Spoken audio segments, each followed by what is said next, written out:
Good morning. It is Friday the 19th of August.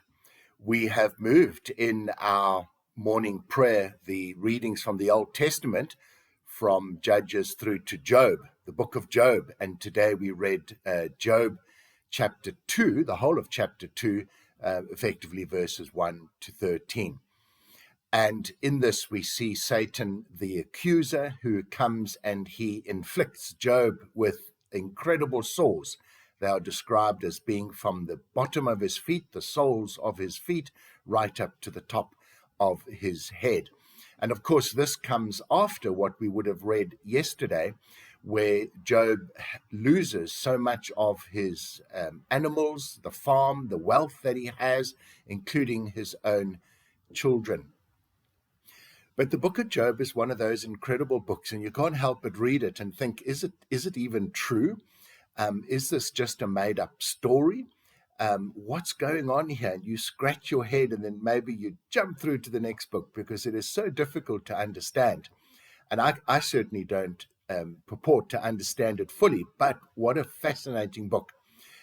When you read what the clever people say about it, it's an incredibly well-written book. It's definitely written by an Israelite. They've got rough dates. I can't now remember what they are for when it was written, and some dates as to when the period was when Job was purportedly alive. But effectively, the book shows the consequences or the enigma of us as humans and our relationship with God and this third party, Satan, the accuser, who comes to destroy the relationship between us and God. And in this titanic struggle, then we as the humans are the ones caught in the middle, not because God and Satan fight as if they're equal.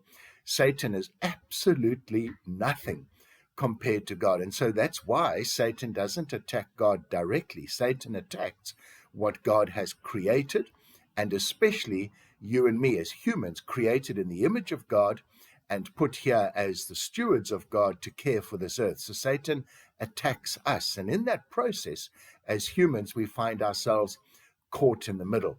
And it's this great enigma that so many of the philosophers and writers in scripture and around the world have attempted to describe.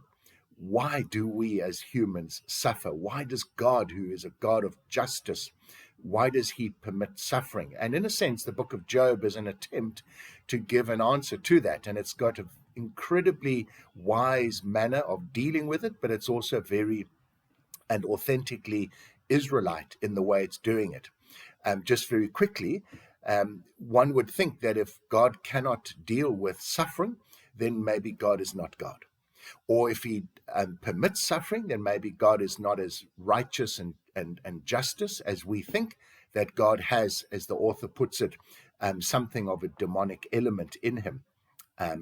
Or the third possibility is that the suffering we as humans undergo is a indirect proportion to the amount of sin that we have done. So if somebody looks to be sinless and then they suffer, then it must be because there's some secret sin and God is punishing them. In a sense, philosophically, those could be the three possible ways of interpreting suffering. But for the Israelite mind, there is a fourth way, and that's what the book of Job sets out to prove. Firstly, God is God. The Israelite cannot but accept that God is God, and the book of Job proves that to be right. God, secondly, cannot be in any way unjust or unrighteous. The Jew cannot ever accept that, and the book of Job shows this as being absolutely true. And it also shows up this simple theology that says any suffering we undergo is a direct result of some sin, perhaps even secret sin in our life.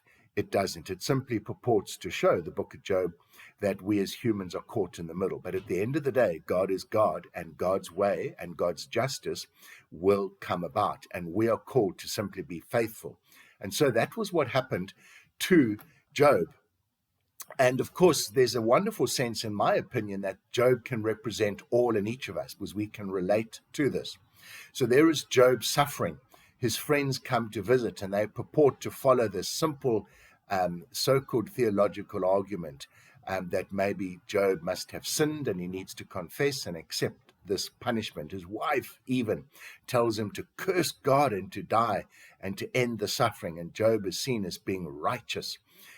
He refuses to curse God. And when God speaks to him at the end, and I'm jumping to the end of the book, God does say to Job, you're not sinless. There's no such thing as a sinless human being. But you are saved by grace because of my relationship with you. And the suffering that you have in life is just part of life. As I once put it to someone, if you're in a little small dinghy in the stormy sea, you can't help but be splashed. You might come through the storm and land safely on the other side of the shore, but you're going to get splashed. And that's part of the suffering that we have. So I'm going to leave my little talk and teaching at that point rather than go into the details. But read the book of Job, how fascinating it is. Folks, have a wonderful day. We'll chat again next week. God bless.